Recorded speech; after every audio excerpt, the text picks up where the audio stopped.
Hey beauties, and welcome back to my channel. So today's video is going to be a foundation routine. I'm going to be showing you how I cover up my acne scars from when I used to have acne, and I'm also going to be sharing some tips and tricks on how to get your face as flawless as possible. So if you guys want to see how to achieve this flawless finish, then just keep on watching. So the first and most important step is prepping your skin.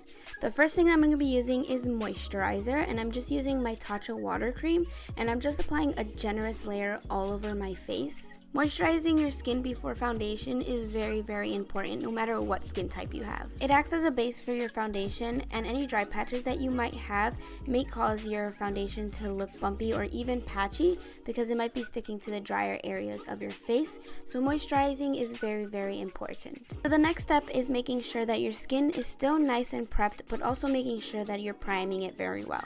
Even though I do have oily combination skin, I like using hydrating primers all over my face because lately my skin has been more on the drier side, plus more hydration never hurt anybody.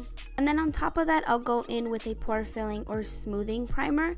I like applying this to my more bumpier areas, which is mostly my chin, to give me that nice smooth finish. And then I'll also apply a little bit of the smoothing primer on my nose area, only because I do have a little bit of large pores, so I'm just trying to hide those bad boys. So the next and final step of prepping your skin is adding a mattifying primer.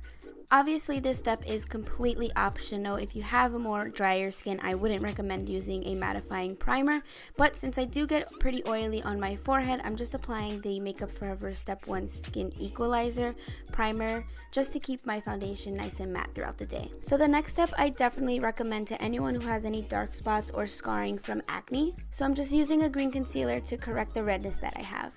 So when you do apply any color corrector, make sure you are patting in the product as opposed to rubbing it, because I feel like this allows the color payoff to stay on the skin. So you don't really want the product moving anywhere else except where you want to color correct it. So as you can see, I'm using a flat top kabuki brush, and you can see how much the green color corrector already helped me hide any redness or scarring that I had. Now moving on to foundation. The foundation that I'm going to be using today is the Fenty Beauty foundation, which is one of my personal favorites. And I'm just applying 2 pumps onto the back of my hand, and then with a small concealer brush, I just start painting it onto my face. I like using this technique because I feel like it allows me to have the most coverage from the foundation. It is already a pretty full coverage foundation, but I do go in with a beauty blender, and you know, a beauty blender kind of shears out the foundation and soaks up any excess product that you do put on your face. And again, I'm just using the patting motion because it'll give you more of a fuller coverage. And as you can see, as I start to blend out the foundation on my face, you can see how easily it covers everything, and that's due to the color correction that we did. And if you feel like there are certain spots that are peeking through, you can just go in with a little bit more foundation just to cover those up like I did. And again, I'm just using my beauty blender and just patting in the product to my face.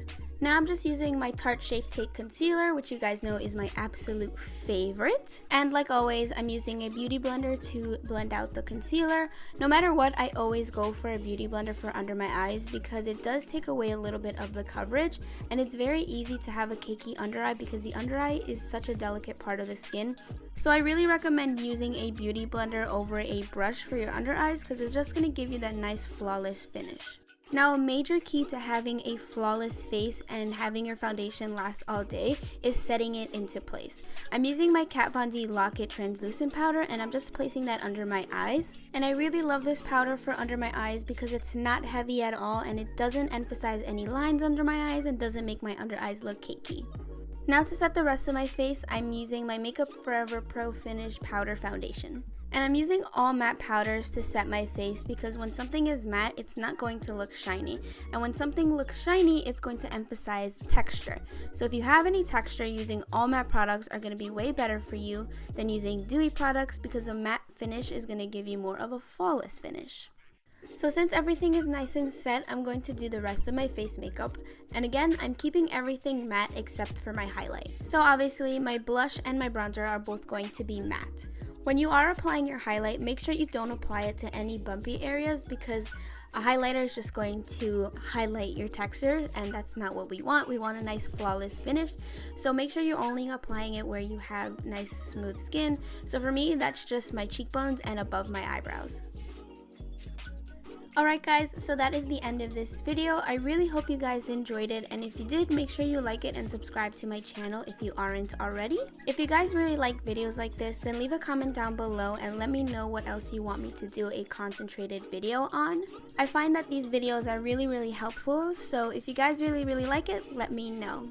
Besides that, I hope you guys learned something new on how to achieve a flawless finish. Thank you so much for watching, guys. I love you so much, and I'll see you in my next video. Bye!